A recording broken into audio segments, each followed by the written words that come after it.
Hi and welcome back to Half of Heidi, or if this is my first video, welcome to my channel. Today I wanted to do a bit of a different video. I wanted to do a 5 things I'm not going to miss about being, I guess, the way I am today, and 5 things I am going to miss post-op and post-life change.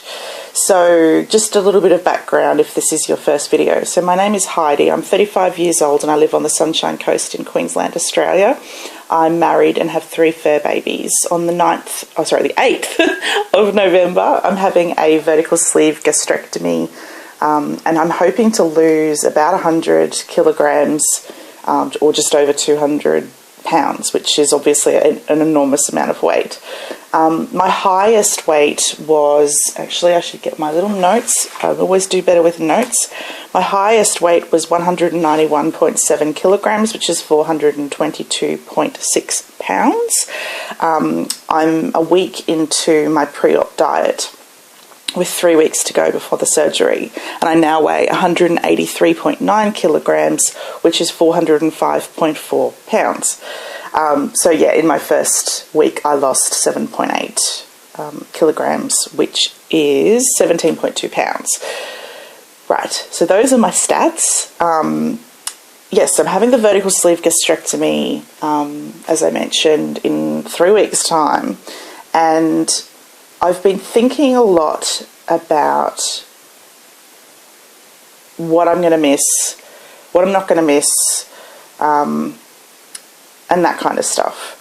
And I actually mentioned it in my last video where I was talking about what I'm giving up versus what I'm gaining. So I'll probably do a separate video where I talk about the things I'm looking forward to post-op and the things I'm not looking forward to post-op.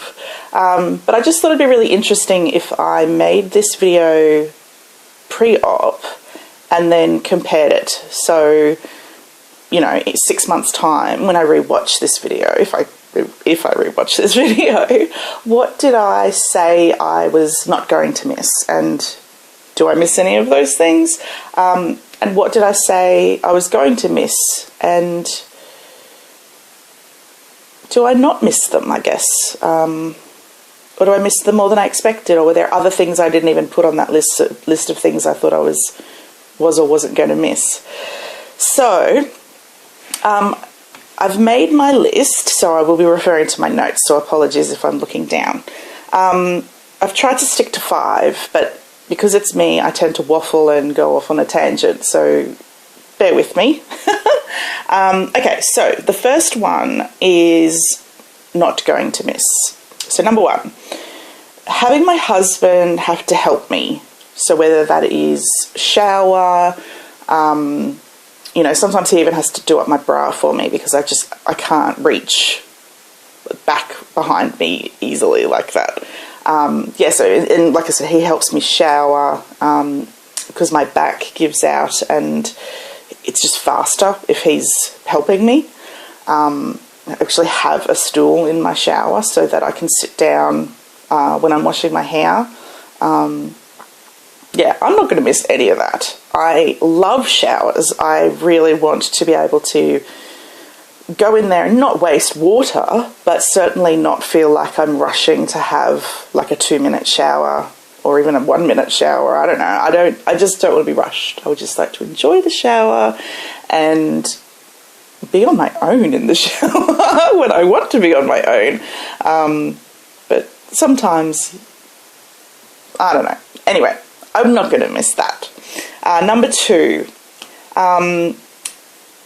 I've specifically called out my nephew struggling to sit on my lap, and that's mainly because obviously my lap is shorter because my stomach is bigger, and he slides off and he looks so upset, like he wants to sit on my lap but can't, and or struggles to. And you know, he'll say to me, you know, why don't I have a big lap? And sometimes he'll ask me like, why are my arms big? And you know, like, just, he's a kid, he doesn't know, right? But it's more than that. I want to play with my nephews. I want to be able to run around with them and keep up with them. they're adorable, and I just love them, and I'm missing out on this precious age that they are. So yeah, they're not going to want to sit on my lap forever. They'll probably find that pretty creepy once they're a little bit older. But for the moment, I just want to enjoy my nephews, and I don't feel I get to do that as much. About the most fun was when I think I was lying down on a couch and they came and jumped up and down on me like I was a jumping castle. And they even said to me, "Auntie Heidi, you're more fun than a jumping castle." So they might miss that, but I certainly won't, because I did end up with some bruises. Okay. And I guess that extends into number 3 of things I'm not going to miss, which is sitting on the sidelines and watching other people have fun and do the things that I would like to be doing. Seeing people go on, you know, these amazing overseas adventures and physical activities, rock climbing and, you know, even skydiving. I don't know if I'm brave enough to do it, but I'd love to try it. Yeah, just watching other people do things that I want to do.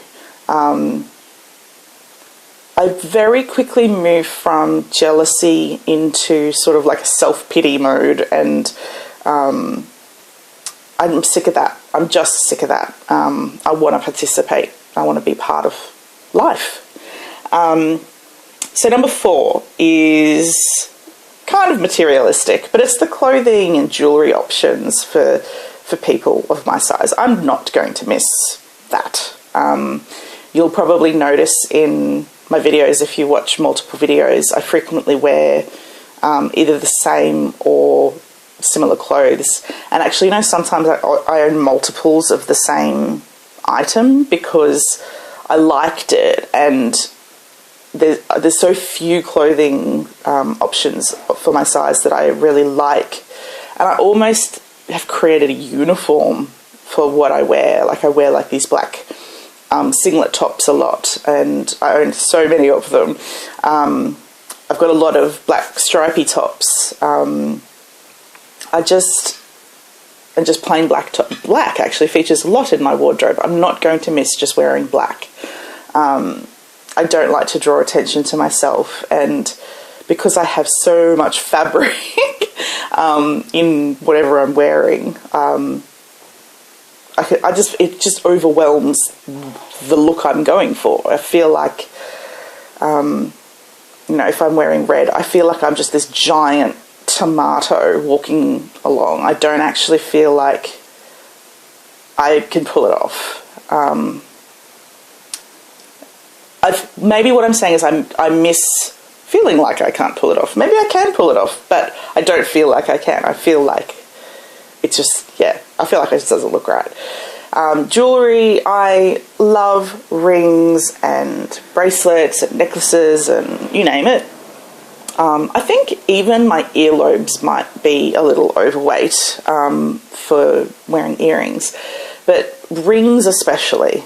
I haven't worn my wedding rings for, I don't know, 5 years maybe? 4 years or something.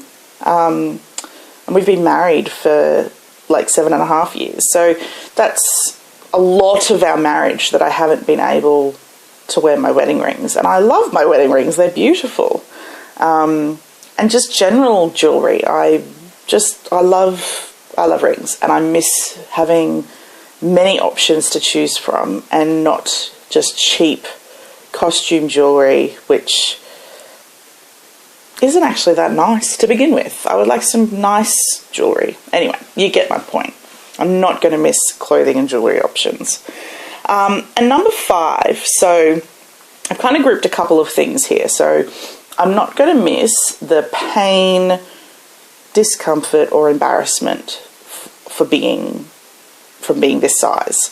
Pain in terms of, like, obviously the back pain that it causes me. Discomfort, you know, I do a lot of conferences and go to meetings and all that sort of stuff at work, and invariably there is chairs with armrests, and some chairs I can't actually get my bum into the seat. in my doctor's waiting office, I can't sit down in the waiting room. I just physically don't fit in the chair. And some of the chairs where I kind of managed to force a little bit of my bum into the chair, I'll end up with these whopping great bruises. I went to the theatre 6 months ago, and I was sort of like hovering at the very edge of the chair. I couldn't sit back and enjoy the show, and I left in so much pain for, having sat there for like 2.5 hours, just sort of all tensed up so I didn't fall off my precarious little seat. And I'm thinking, this just isn't any way to live. It was actually around that time that I started thinking about what I was going to do about my weight loss. But anyway, and then embarrassment. That is embarrassing, having people see you not actually being able to sit in the chair properly. I remember turning to the person that was sitting next to me in the theatre. Obviously, I had my family on one side, but the person that I didn't know on my other side, and saying, are they okay with me, and like, am I in their space? And it was really embarrassing, and it's really embarrassing on planes because I have to buy 2 seats, and I don't actually ask for the seatbelt extender anymore. Pro tip, I actually borrowed mine off the airplane, and I've just been reusing it. I just keep taking it back on the plane with me. One day when I don't need it, I will leave it on the next plane flight that I go on. I don't want to keep it, but I just got so embarrassed asking for them. I mean, the flight attendants are lovely. Like, they don't make a big deal out of it, but it's the passengers around you that can hear you ask for the seatbelt extender. It's just really embarrassing. And, like, you have to put the tray down in the seat next to you, not the seat in front of you. And I'm not going to miss any of that. I'm not going to miss any of that. So, yeah, pain, discomfort, embarrassment, not going to miss. What am I going to miss? Now, this list was really hard. I guess that's the reason I knew I needed to go ahead and have the surgery. Because there was only one thing that I've put on my what am I going to miss list. And that's basically being able to eat whatever I want, and pretty much how much of whatever I want, whenever I want. So, and when I say that, I automatically think about, one of my favourite meals, which is basically a gigantic bowl of spaghetti bolognese. Spaghetti bolognese has always been my favourite meal. It just, I don't know, it makes me think of, happy family times and stuff, because my mum made a killer spaghetti bolognese, and now my husband makes a killer spaghetti bolognese, and you're thinking about that, or like, a large pizza, or just, heaps of mashed potato with, meat and 3 veg, even something, kind of standard Australian dinner, going out and having, a huge eye fillet with mushroom sauce and baked vegetables, and just, oh gosh, yes. And in Melbourne, there was this restaurant that had pork belly with apple coleslaw, and that was beautiful. And like, I just have to, I don't know, I'm going to miss being able to just order off the menu, being able to request a meal, and this big plate of something coming out and going, oh, I get to eat all of this, yum, yum, yum. And if I don't eat it, I take it home and I eat it, like, well, later that night, usually. But I think when I look back at this video, I'm going to realise that I don't necessarily miss that. I don't necessarily care that I don't get to eat a whole bowl of pasta, because eventually I'll get to eat, like, the pasta again. It's just I'll get to eat a smaller quantity, and it's more about enjoying that smaller quantity. And like I said in my last video, appreciating what I'm gaining has nothing to do with food, but other things that I'm gaining post-op that make me not care that I can't sit down and eat, you know, a huge bowl of pasta or an entire pizza. I can't eat an entire pizza in one sitting, but you know what I mean, like that kind of stuff. So I just thought it was really interesting that when I put together my list that I came up with way more than 5 of things I'm not going to miss. And I really struggled with things I'm going to miss. Which is great. It means I've made the right decision. It just means that I'm on the right path. I'm doing the right thing. And the one thing I'm going to miss, ultimately, who cares? Who really cares? Because that's not going to affect the quality of my life. It'll only affect the quality of my life if I don't go and do all of the things I want to do post-op.